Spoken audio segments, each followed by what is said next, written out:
Hello everybody, this is Goji73 here with a figure review. It is now 2015, and with that, I should also announce that it is also Gamera's 50th anniversary year. Woo!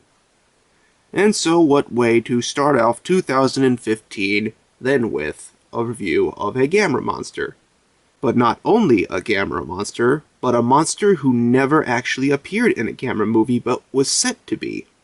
That's right. After much requesting and much anticipation, here is the review that everybody has been wanting me to do since 2 years ago. So let's pull him out. This monster is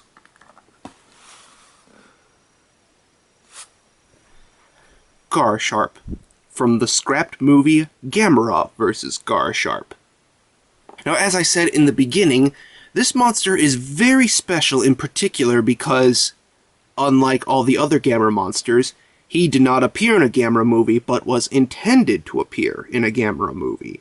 So, what exactly he was going to do? Well, let's cover that in his proposed history. In what was going to be Gamera vs. Garasharp, Garasharp was basically a giant cobra monster who was to appear in Shinjuku and cause a lot of destruction.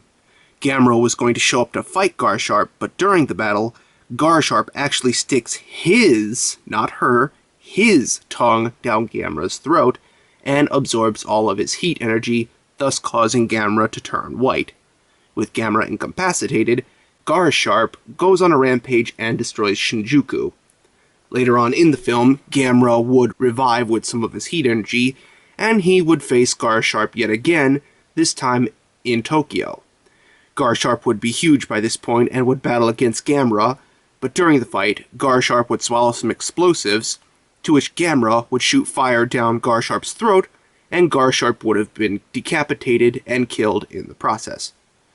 But ultimately, as it turns out, Garasharp had 2 babies inside of him, and to ensure that Garasharp wouldn't return in the future, the military try to kill the babies, but Gamera gets in the way of the military, scoops up the babies, and drops them off on a deserted island, only to break off their horns and fangs to ensure that they are no threat to humanity ever again, while at the same time living up to his status as the friend of all children. And so, that was Garasharp's proposed history for the movie Gamera vs. Garasharp, which never came to be. And so let's get on to detail. Now first off, I should point out that this is not a Bandai figure of Garasharp. Instead, this figure of Garasharp is made by Yutari. It is a Medicom exclusive figure. Yutari is both the company and the manufacturer of this particular figure. I got this information from a good friend of mine, so I hope I'm getting at least some facts straight. But anyway, getting back on to the figure review. Now I should also mention that this is one of the few variants made by Yutari of Garasharp that I believe is the most correct in detail-wise, because there are a few others that have very different paint details, like they're all green and have like red highlights everywhere, like your usual Bandai variant, and some that are purple.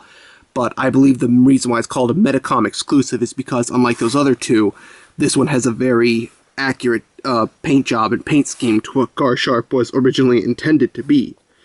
Because if you look closely, everything on here looks very intricate and very detailed how Garasharp was going to look in the behind-the-scenes featurette that we all know Garasharp for.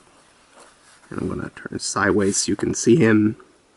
I should also point out that Garasharp is a he according to the behind-the-scenes featurette that talks about Garasharp 2.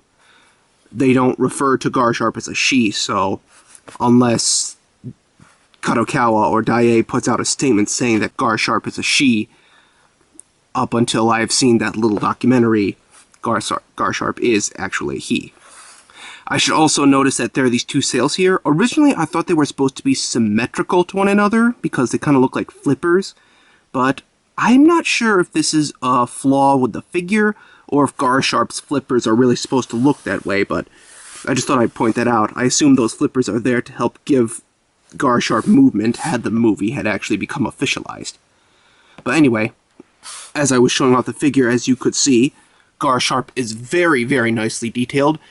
He looks just as detailed as he was in the behind-the-scenes featurette featuring him, and of the past variants of him, this one looks the most accurate to how Garasharp looked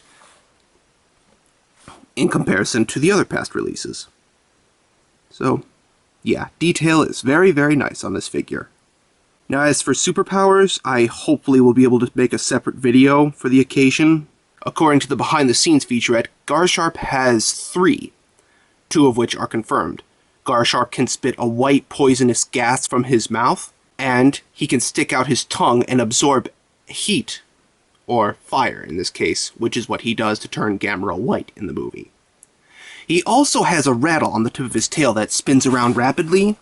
There are many sources that claim it's a sonic rattle, but they never really specify what it does in the movie, so until there is some actual clarification about what that power is, it's a sonic rattle.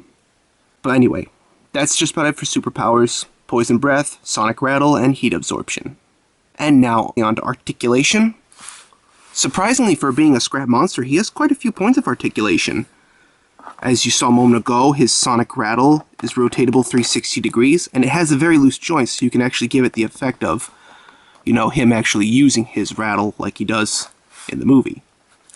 There's a little bit of, oh, never mind there. His tail moves 360 degrees, which was very nicely, so you could kind of have it look like he's slithering.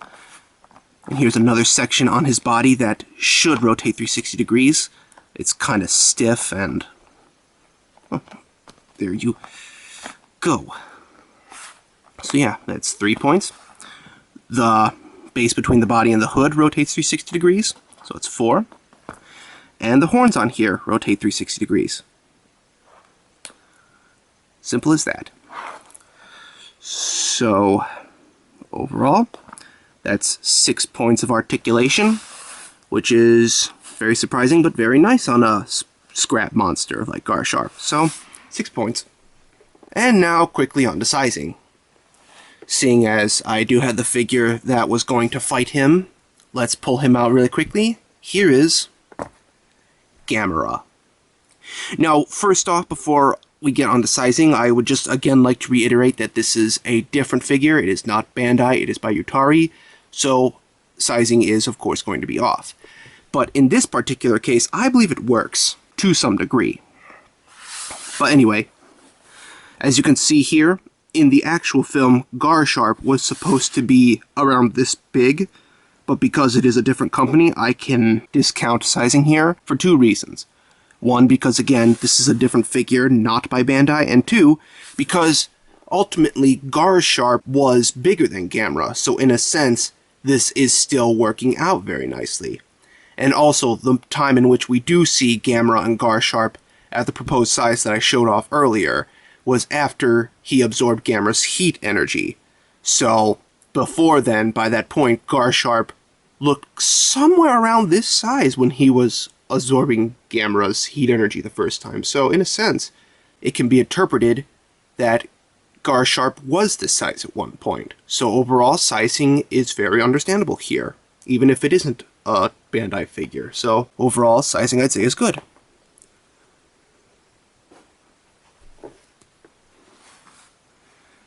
And finally, rarity.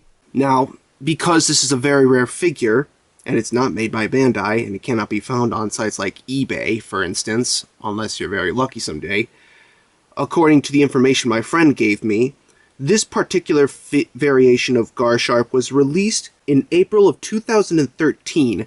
I was able to buy him through a middleman service for quite a bargain, or at least the closest thing to a bargain considering how rare he is going for at this point. But overall, yeah, I'd say rarity is currently high now because I'm pretty sure this figure is being discontinued. And so that's it for this review. He has no history because he's a scrap monster, but brownie points for the fact that there is a figure of him out there. Detail is very, very nicely captured. Paint job is very nicely captured. He has a few superpowers. He has quite a few articulation points, 6 points overall. Sizing can be interpreted as being pretty good. And rarity is very high. So overall, I'm giving this figure a 10 out of 10. And so that's it, and I hope you enjoyed this first review of 2015. See you later.